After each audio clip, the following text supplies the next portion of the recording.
Hello my friends, welcome back to ScrapbookPal's YouTube channel. This is Melanie Smith with Melanie Smith Stamps, and today we are playing with Pinkfresh Studios Holiday Express. This collection is a 4-piece collection. It's like a mini collection for your holidays, but I'm going to show you today how it's not just for the holidays. The stencil set here is quite extensive. It is an 8-piece stencil set, and I'll show you how we're going to be using that today. I'm adding on this set of sentiments here today to my project, and I'll be showing those and making sure they're listed down in the description below. So all those links will be down there below. We're going to be using the press plate from this collection today instead of the actual stamp, which is also available. So the collection itself is a stamp, a press plate, a stencil, and then a die set with trees. So we have taped on now our Better Press paper on the back with Best Ever craft tape from Spellbinders.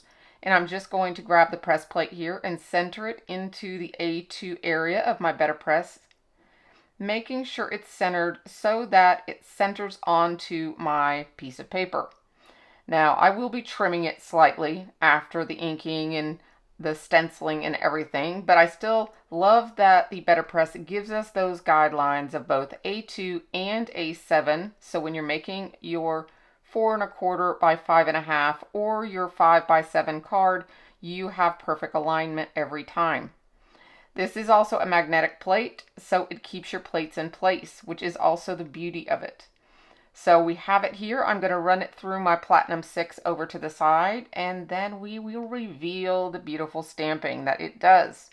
This is also pressing an indentation into my paper, which is the letter press effect. And I'm going to use these amazing stencils, which line up beautifully, I may add.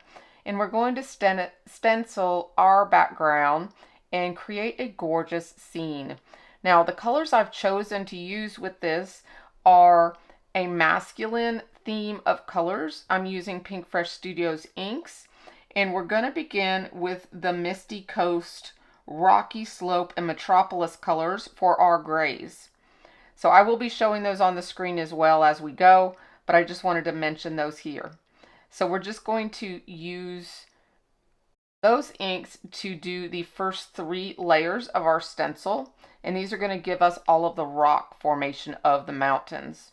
Now I was showing you there the direction that I'm stenciling in because of those little pieces of plastic there of the stencil at the top are narrow. So you just want to be careful that you're stenciling in a downward motion so that that stenciling doesn't move the stencil left and right because it's a little bit fragile. It was not hard to stencil at all. I just wanted to mention that if you come from the top downward, it makes it a lot easier to get that even look. So this is doing the lightest color here on our background, and we'll step up colors as we go with the closest items and the shadows being the darker colors.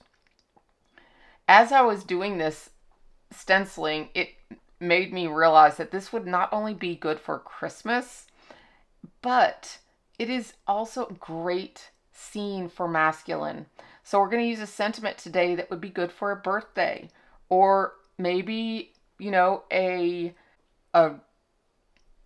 upgrade in a promotion at work for a gentleman, something like that. We're going to use a best wishes sentiment on it, thinking it would be useful for a lot of different arrays of things for men. So I'm pulling that off here for the first reveal, and let me tell you, these stencils line up beautifully. So here's our Rocky Slope. We're going to go in with the second stencil, and we're going to work on little bits of the bridge now. And I know that these bridges are quite massive going through slope areas, and I've seen them actually in person in Europe where the trains go through the mountains. Really, really impressive. I'm pretty sure out west we probably have some like that as well here in the United States. Now, I just love the feel of this. It's very rugged and outdoorsy. I myself am not using the actual die cuts today, so when we do stencil the trees, I will be fussy cutting those out off screen so that you don't have to sit and watch me fussy cut. But the dies themselves for the trees actually cut out all your trees at the same time. So I'm going to be showing you how to stencil them up because this stencil set here has everything you need in one stencil set. This is brilliant to me, so I wanted to point this out to you. It not only does this better press plate, but it also has 3 stencils that stencil your trees. So we'll be stenciling the trees, and then I'll fussy cut them out since I do not have the actual die set that goes with this. And it turned out really well. So here we are with our last and deepest color of gray. This is going to give our deep cast shadows of the bridge and the tunnel. And it is also going to give us the lights in the actual train. Well, I don't want the lights to be this really dark gray, so I'm going to use the tape to cover up the holes for the train lights. We're going to do something different with those later in the video. So I'm tearing my tape and using it as a mask over the holes of the train. And then we're going to go in with this dark Metropolis ink, and we're going to stencil in these dark areas of this 3rd stencil. And when I reveal it, it is so, so awesome with all of the detail and the layers that they have come up with in this design. I was really impressed with these stencils. So notice when I'm ink blending here, I go in both directions. I go clockwise and counterclockwise. This helps to make sure that all of the edges of your stencil is being inked. You won't have that extra line on one side of your stencil by doing that. So I tend to go both ways. Sometimes if I feel like I've forgotten, I'll come back in and I'll do another clockwise, because I tend to go counterclockwise when my natural right hand is inking. So counterclockwise or clockwise is the actual offset of that. So here I was just doing that, and you want to go back and forth in each area of the stencil to get that really even blend. So this big area here takes a little bit more blending, but it does turn out really well. So once I feel like it's super even, I pull this back and look at the detail of that. Now I saw a little area that needed just a little bit of love there, I thought, but overall it ended up not needing it. I thought I had missed a little, but it worked out. So I'm going to take off these, and this stencil is going to have to be cleaned. So we're skipping over to the next stencil, and we're going to work on the trains. So I'm lining this up. The train has 2 colors plus the windows.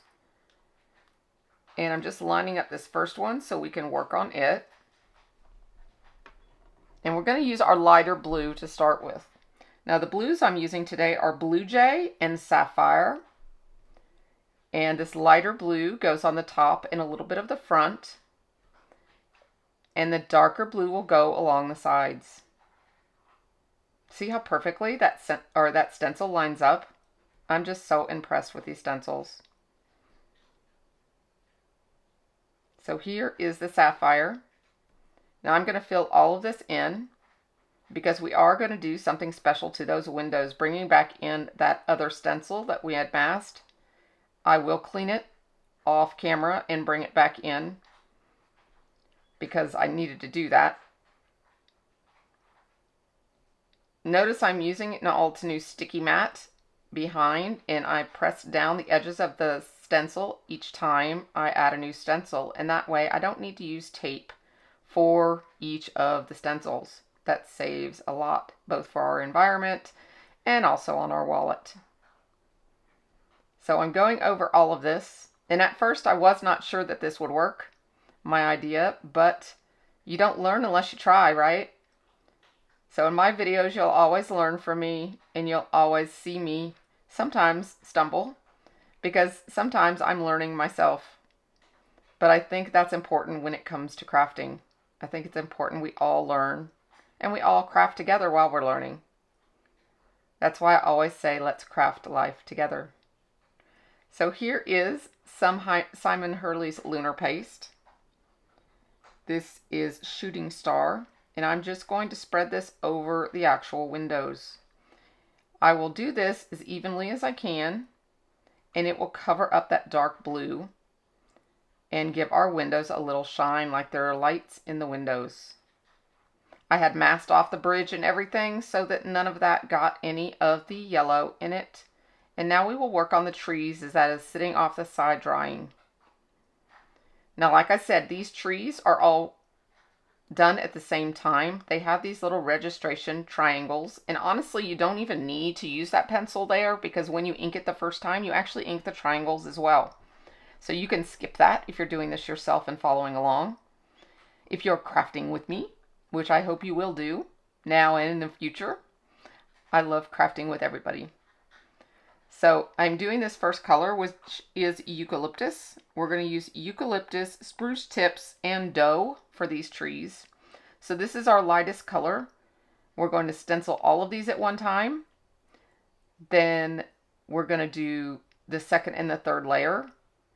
And then if I had the die set, I would use the die, and it comes in a single die that cuts all of the trees out at one time, which I think is amazing. Love, love that designers are designing that type of die for us with our sentiments, but also now with other die sets.